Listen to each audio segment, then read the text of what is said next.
That guy's the biggest. I mean, he really is such a joke. Well, and I want to. I just can't believe it. Imagine. And he did it in San Antonio, so we know. Oh, we know kind of his MO. But dude, the Clippers who have a team with these vets were really the windows pretty much closing, right? I mean, it's not like they have a young, you got Harden, Westbrook, Paul George, and Kawhi Leonard. And Kawhi Leonard, like, Embiid is playing on a torn MCL, probably. God knows what else is wrong with his leg.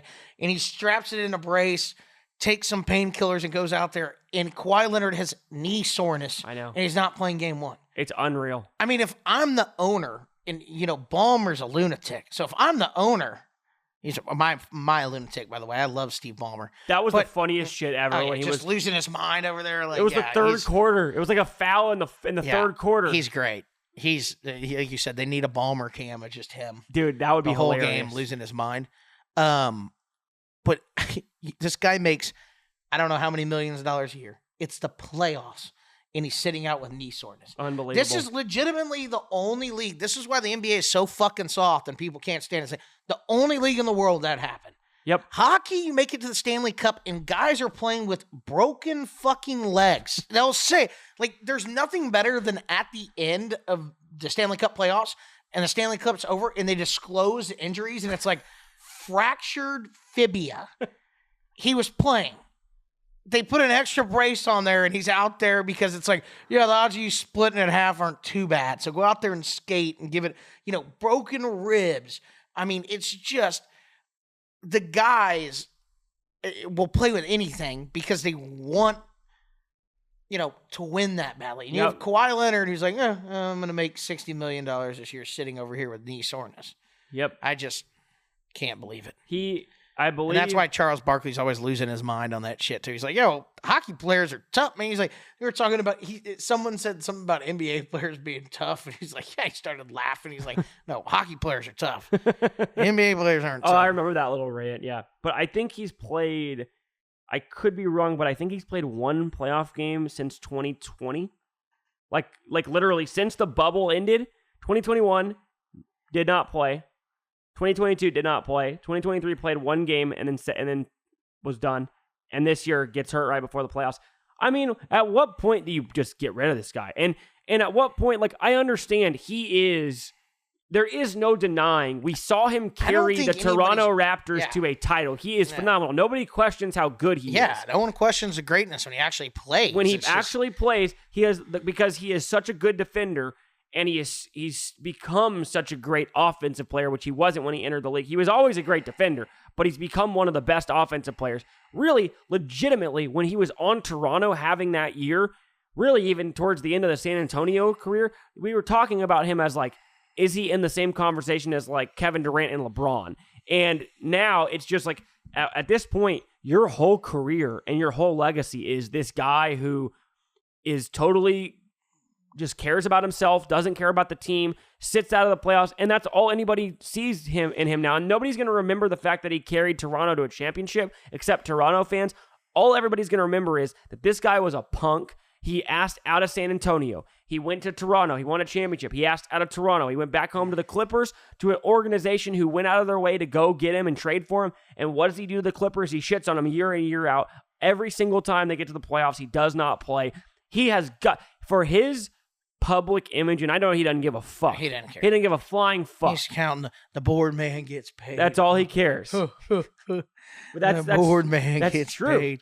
He, with him too, and I don't give him a pass in San Antonio. Obviously, I was a Spurs fan, but the one thing in San Antonio that made a little bit of sense to me, right, where it's like you have your uncle in your ear and whoever his crazy advisors are, right, saying, don't, this team won their championship. Don't be threatening your career, because he hadn't gotten the big contract at that point, right? When he was sitting out, he didn't get his max deal yet. So I can kind of see. Now, I'm not saying I would do that or any other players in any other sport would do it, but I could kind of see why he was doing it to protect himself as far as getting paid. But once you've gotten paid, it's like okay, he never has to worry about money the rest of his life. I know. He's got hundreds of millions of dollars.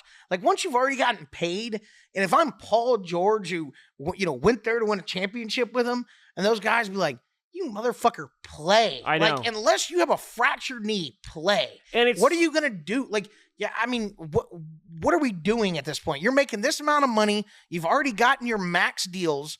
You're set financially. In San Antonio, I get that, he hadn't had that max deal yet or whatever it may have been. So I could maybe see if, he really thought he was going to really screw up his knee. I could get why he did that. But at this point, it just shows the character that he just doesn't give a shit, in my opinion. No, I completely agree. Yeah. I mean, he's made, over the course of his career, just in salary from the NBA, just south of $300 million. He's probably made another $150 on his Adidas endorsement. He's probably made another $100 on other endorsements. I mean, he's probably worth, even taking out taxes and paying all that stuff. You cut it probably in half in California, but still, he's it's probably a lot of money. worth $300 million, somewhere around there. If he's not, if 200 at and 200 just won't at the most, play in a playoff. It's so weird. He must have just some. Anyway, I don't know. There's got to be some mental issue. There's got to be something. 100%. There's a mental issue, but it's crazy. But at what point are you like if I'm in his camp, like if I'm that guy, even if I'm like thinking about it as like, okay, I'm kind of like a scummy guy, right? Like if I'm Uncle Dennis, right, who just very scumbaggy, right, like snake oil salesman, finagling his way into money and all this bullshit, and fuck Uncle Dennis. But let's say I am Uncle Dennis, right? I'm thinking about this from his public image. Like, for 4 years in a row, all he's gotten is shit on on Twitter and in social media. Like, you would think at this point, if he really could play, that even his inside camp would be like, hey, look, dude, like, we're trying to make money here, and if you do this again for a fourth straight season, at some point, they're not going to give you, nobody's going to give you a max deal next time, and they're not. That was my next point. It's like, he's almost become like, there's all kinds of teams that would want him, but he's almost become untradeable because, okay, am I going to trade first round picks for this guy who's going to sit out 40 games and not give it a go in the playoffs? Why on earth would I do that? Yep. I mean, it's a coin toss if he's even playing, right? So, I mean, that's what you have to take in. Sure, you could get Raptors Kawhi that carried a team to a championship, but more than likely that's not going to be the case. Yeah. So. I mean, he's been at 3 places so far, and the only place that he didn't sit out multiple times, like a full year or more, was the Raptors, and that's because he was there for 1 year and he was trying to get paid and moved. Like, he had an incentive when he was at the Raptors to play. If he goes to the Raptors and sits out, not a lot of teams are like, yeah, let's take a flyer on him and, give him much. But he goes and wins that championship and plays the whole season. No. Then he wins. Now he realizes at that point, oh, I'm good. I can play for the rest of my life. I just won a second championship and won a finals MVP again, which, by the way, I'm so sick that we gave him finals MVP that year, because I swear to you, we did that on purpose, because it's the media. It's the San Antonio media, essentially. We did that on purpose as like a passing of the torch from Timmy D to... And Tony Parker and Manu to Kawhi, but Manu Ginobili was just as important. Boris Diaw was just as important in that series, and we gave it to Kawhi. The French croissant. I would have given it to Manu. Boris.